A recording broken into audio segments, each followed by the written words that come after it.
Hello humans, it's your host Kory, and this week we're going to talk about rumination. Rumination, if you're not familiar with the word, is a negative thought process where we tend to really think about something over and over again and kind of drive ourselves nuts with it. And I wanted to talk about that with you this week, not just because I think it will be helpful for you, but because it will be helpful for me. I'm really struggling with rumination lately. The last couple of weeks, I've really just been nitpicking at things that are going on in my life and kind of obsessing about them. And so I thought it would be also very healthy for me to look at why this is happening. Why do I do it? How am I going to stop myself from indulging in it? How am I going to slow my roll, so to speak? And that's what this is. But I also, maybe you can hear it, my voice is struggling this week, mostly because of the allergies. Everything is alive again, which I love. Don't get me wrong. I love that there's sunshine. I love that it doesn't look like the gross dead winter that Michigan has many months of. I think in Michigan we have something like 5 months of winter. It's very hard. So I'm glad the spring is coming, but also my nose and throat can't handle it at all. And also because last night we had a lot of storms, which kept me up super late, and I'm a little tired today, but the primary allergy I have is to do with mold and stuff, and I feel like it's worse when it rains. And so anyway, long story short, I don't know how long this episode will be, but we're going to tackle rumination and see where that gets us, hopefully somewhere good for my sanity and yours. And so rumination, what is it? Rumination is a brand of overthinking in which we tend to take an idea or something that's happened or something that we are thinking about, and we just keep going over and over it in our mind. Now, you may have heard someone kind or rational in your life be like, well, just let it go. Like, stop thinking about it, or just put it down, like put it out of your mind. And I used to get really frustrated when I would hear that advice, because I was like, if I could put it down, I would. What does that mean? What does it mean to put it down? Like, I didn't know how to do that, and I didn't even really know what that meant. And it was like, I'm sure that this is great advice that you're giving me just to put down this thing that's worrying me, but don't you think I would stop worrying about this or obsessing about this if I could stop? And so it felt very out of my hands, and so the advice of like, don't do it, don't work yourself up about it, didn't feel particularly helpful, because it felt like the energy or the impulse to worry about the thing or to keep going over it again and again in my mind was just too strong. Like the idea that I could just put it down was just like, that's not going to happen. So tell me what else to do. And so if you have something like that you're dealing with, that you're ruminating on, how do we put it down? Like, how do we stop? So the first thing I would ask you is, do you have a history of having to live in survivor mode? Were in these like survival situations, whether that was mental, physical, emotional abuse, whatever it was, just really challenging circumstances? Because I feel that in my case, especially, that because I was in these difficult circumstances, I have a tendency to go over and over. It's almost like practicing. Like I'm practicing for the terrible thing. I'm practicing on how to get through it when it happens. Or if it's something that already happened and I can't stop thinking about it, it's more of a fear that there will be more consequences to that later. Like, oh, are they gonna do something because I said that? Or are they gonna be upset for that? And so it's also connected to this idea of self-protection. So say, for example, I had a difficult conversation with someone, and at the end of it, I said something, I don't know, weird. Like, let's just say that I misused a word, or I said something and it looked like it made them upset or mad rather than what I had intended, like happy or whatever. And so I replay that interaction over and over again, trying to kind of anticipate what the consequence of that might be. And so if you're doing it in the past, that's still like a form of self-protection, right? Where you're like, okay, well, are they going to retaliate? Are they going to come back somehow? Is there going to be some kind of negative consequence of this? What do I need to do? Do I need to say something to like prevent that? And so there's this kind of obsessive review from the fact that you're anticipating some kind of repercussion or a negative result. And that's a very common response to having grown up in a situation where someone would punish you for a mistake that you made, or they would punish you for something that you said that could have been taken the wrong way, even if you didn't mean it that way, right? You're sometimes just anticipating like how they will misinterpret you, and are they going to punish you for that later? This is very common for kids in abuse situations, or even as an adult if you're in an abusive situation where someone is determined to misunderstand you and punish you accordingly.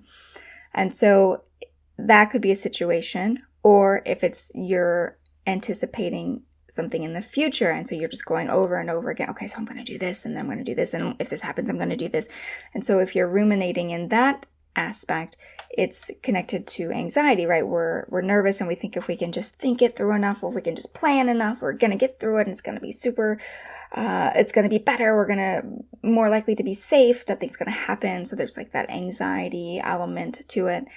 And so in either case, no matter why you're ruminating, whether it's a historical reason, like you were brought up in an environment that taught you this habit, or if you're someone who's contending with a lot of anxiety, and so your compulsion is just to do this as a form of self-protection or practice of what's coming. In all cases, the thing that makes it rumination is the habitualness of it, the going over and over and over. So, for example, if you were just making a plan, like I'm going to go do this, I'm super nervous about it, but I'll plan to do this and this and this, and then you stop thinking about it. You've made your plan, right? Then there's nothing else. Then it's just planning. There's none of the anxiety. There's none of the obsessiveness. There's none of the repetition. Same for if it was something in the past. So in the past, if you had a difficult conversation or something was terrible and you just didn't revisit it and you didn't replay it over and over in your mind, then it's just, oh man, that was terrible when I said that. Great. And then you let it go and you move on to other things. Again, not rumination. So rumination is definitely this negative pattern, this tendency to replay something over and over and over again. And that's what can be really destructive to our mental health when we get stuck in that loop of negativity. And it creates even more negativity. And the reason for that is because what's driving the rumination cycle are negative thoughts, right? We're looking for problems. We're looking for issues. We're wondering if someone thought poorly of us or if they're going to do something bad. So it's all negative thinking, and it's just going again and again and again and again in a loop. And so what can we do to stop ruminating? What can we do to put things down? What can we do to hold ourselves back? Because that's definitely what it feels like. It's just like, oh my gosh. For me, I'm never able to do it until I get completely tired of myself. Like, I have to reach a point in the rumination cycle where I'm just like, I'm tired of myself. I am tired of my own, and I don't want to listen to myself anymore. And so I get fed up with myself, and that's usually motivation enough for me to be like, okay, that's it. I'm done. Like, I'm done thinking about this.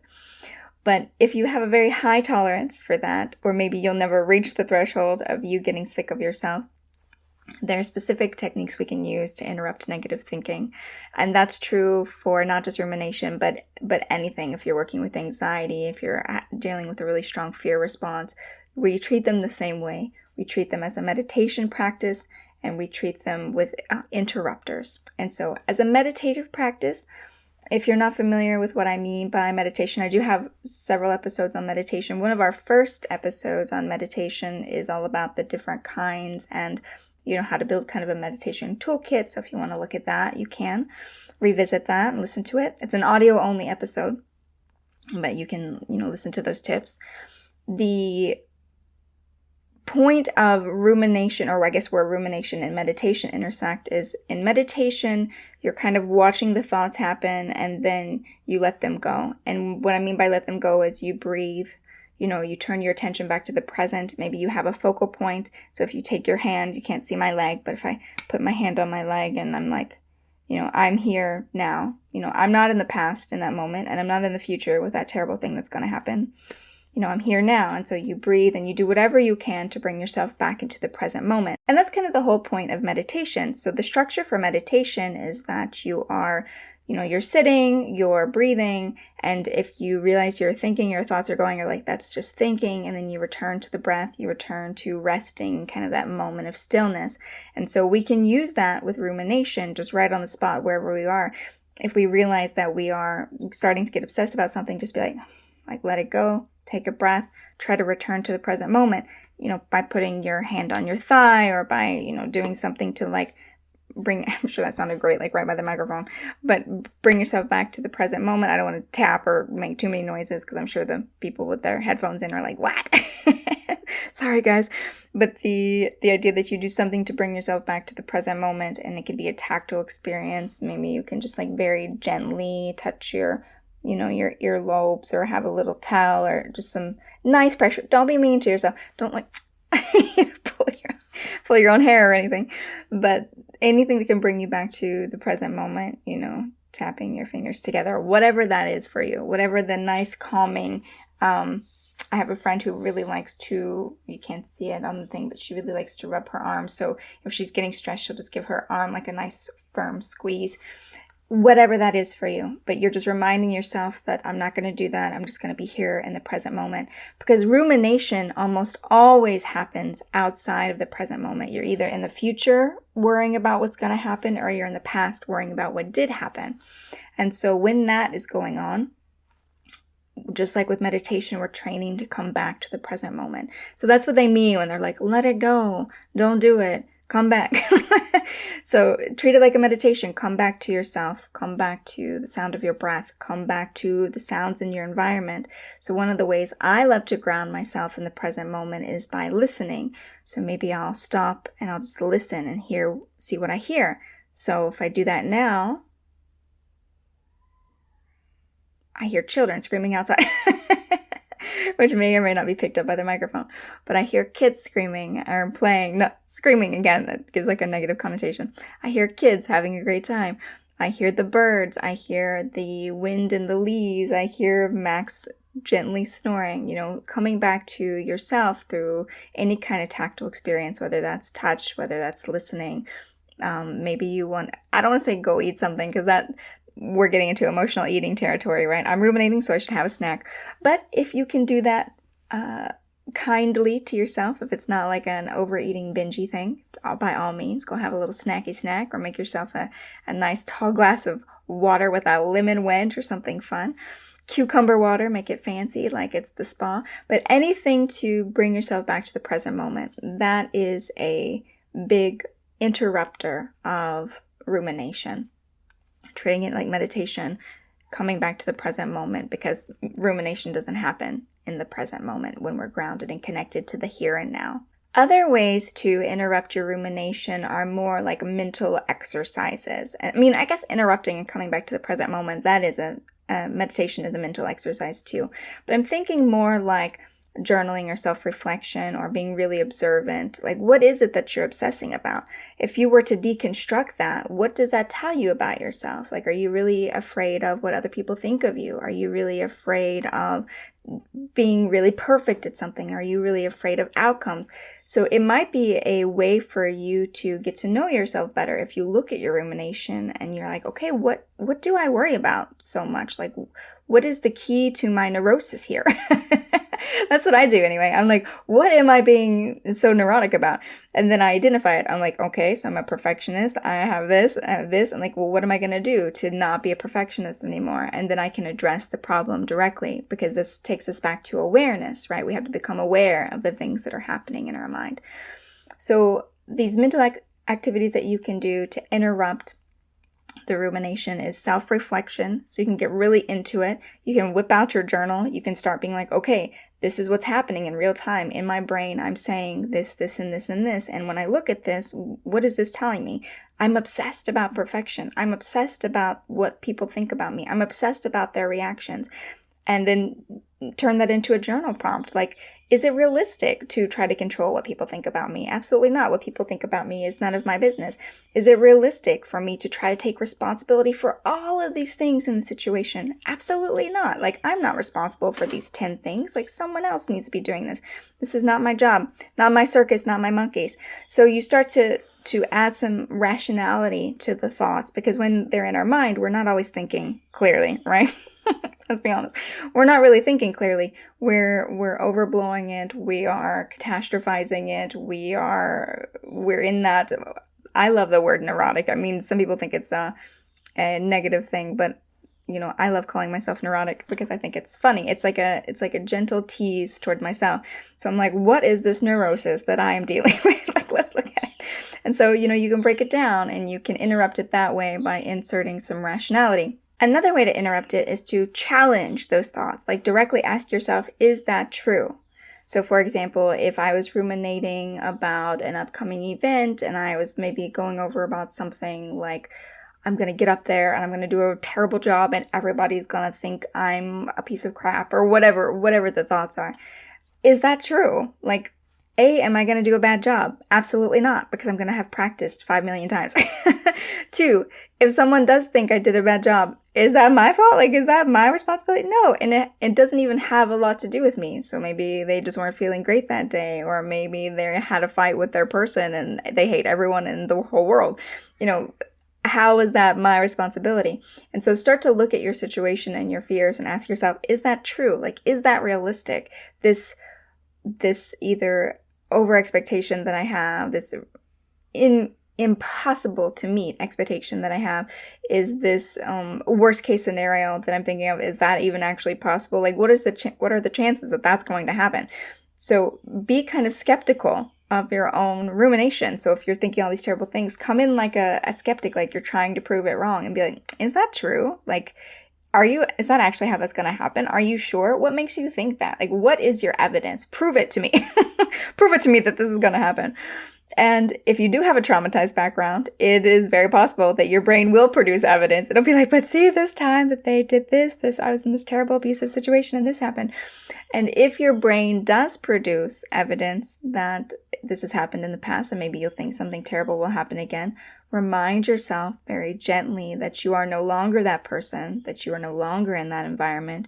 If you were a child, for example, you're no longer a child, you are an adult, and you have a lot more power and autonomy now than you did in the past. And so trying to remind yourself that you're not who you were, and you are much stronger now, and you have much more abilities. And even when we don't necessarily feel particularly strong. I saw this, was it a video? Was it a meme? I don't even remember now. But it was basically like, when you are strong, you feel weak.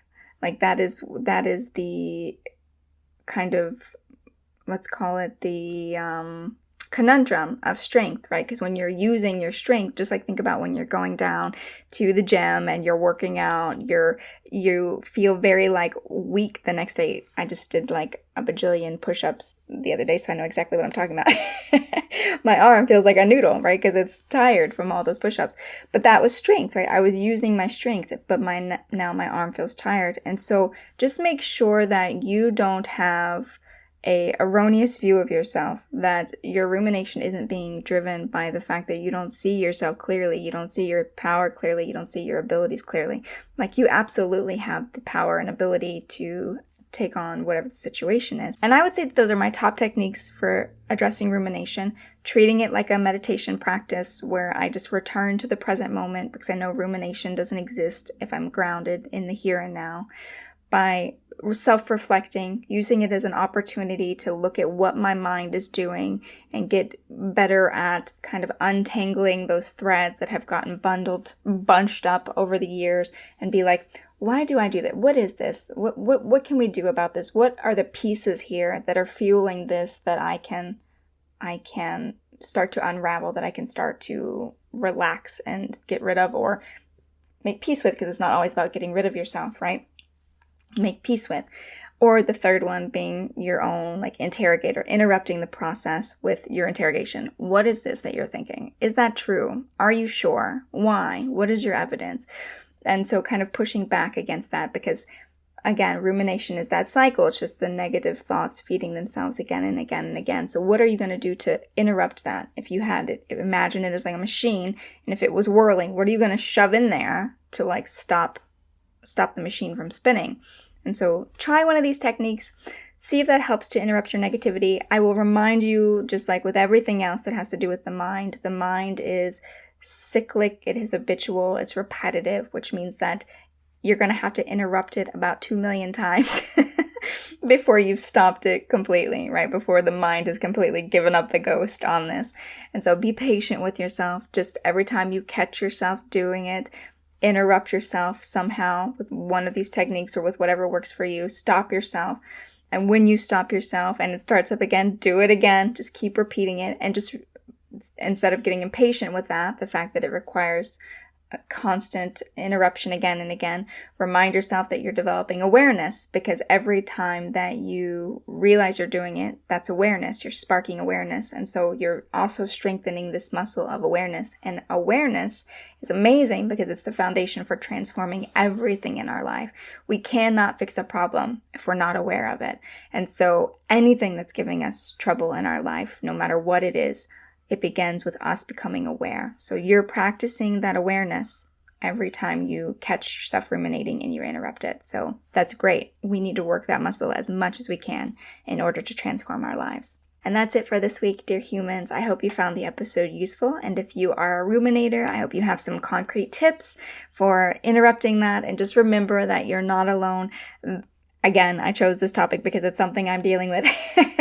So even though I know what it is and I know what to do, I still have to put in my reps. I still have to do my work. And so we're all just learning. We're growing. It doesn't mean that we suck at this, that we're bad.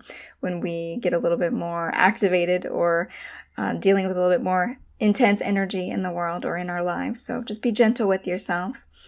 Otherwise, I'm going to be sharing this episode over on the Patreon in addition to another episode, a mini episode that they get for being patrons. So if you are a patron, I look forward to seeing you over there. But for everyone else, I will be back next time with another episode of A Well Cared For Human. And until then, please take good care of you. This episode of A Well Cared For Human was written and produced by me, Kory Marie. The music was by Late Night Feeler and Esther Abrami. If you like what I'm doing here, please consider visiting my Patreon. For as little as $1 a month, you get early ad-free access to the episodes, as well as a monthly patrons-only Q&A, bonus videos, and more. Not to mention that your Patreon support lets me know that you find value in the show and want it to continue. You can find me on Patreon by visiting www.patreon.com/Kory Marie. If you can't support the show financially, that is okay. You can still subscribe to the show, leave a review of the show, and recommend the show to your friends, not just the neurotic ones. All of this helps so much. And as always, thank you for listening.